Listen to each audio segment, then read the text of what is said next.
So this is a little side project. I'm working on the floor mainly, but I thought in between times I could do a little bit of this, and that is, so I did this nice countertop on here.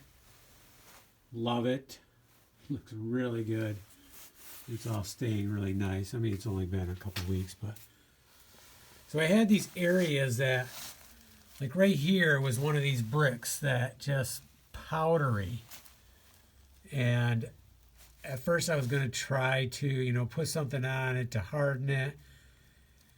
I do have some stuff, and then I said, you know what, I'm just going to do the concrete like I've done before. I did this 10 years ago, and everything's still looking good. Now, we're on the inside of the house, so it's not taking, wet and dry and freezing cold and everything like that. I mean, yeah, it gets cold in here, but it's not like water and then freeze and stuff like that.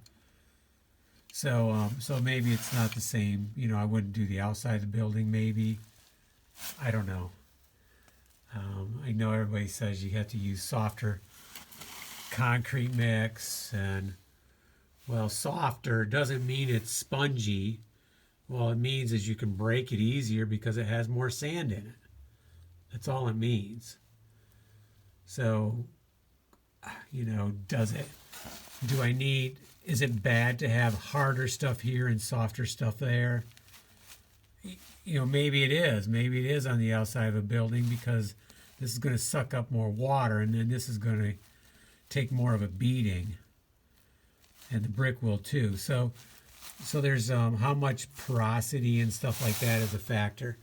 But in this case, it's on the inside. I hope it's not getting wet. It's not freezing with water in it and stuff like that. So, I've done it before, and it's, 15 years. 15 years, and it's looking great, yeah. So anyways, so what I did was I decided to dig it out some. Now, you could dig and dig and dig and dig because, quite frankly, it's not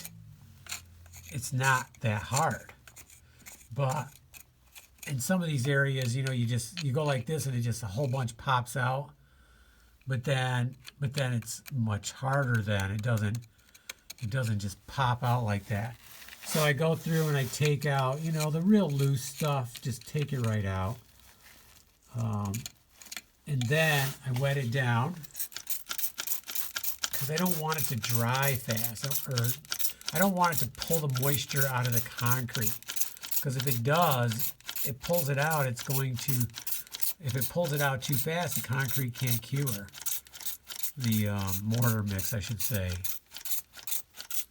So wet it down good, and then I'm going to start doing some of these areas, and I wet them down again right before I do them. And then I took my trowel, and just for the kicks, I touched this, and then went to the mortar, and it kind of colors it some. And then the next day or so, some of the outside just comes off, but some of it goes in. Now I could take this and mix it right in with the mortar, and maybe I should do that, a little bit of it. But I don't need it to be red. I just kind of did that just for kicks, just to give it a little bit of look. But anyways, I got some pretty bad spots here. Let's see. Kind of cutting out the light here, but here, there's some up there. There's a pretty soft one right there. And then there's this, I don't know if you can see that right there. There's a big hole. So I'm going to just kind of get this wall looking better. I mean, it looks great as it is.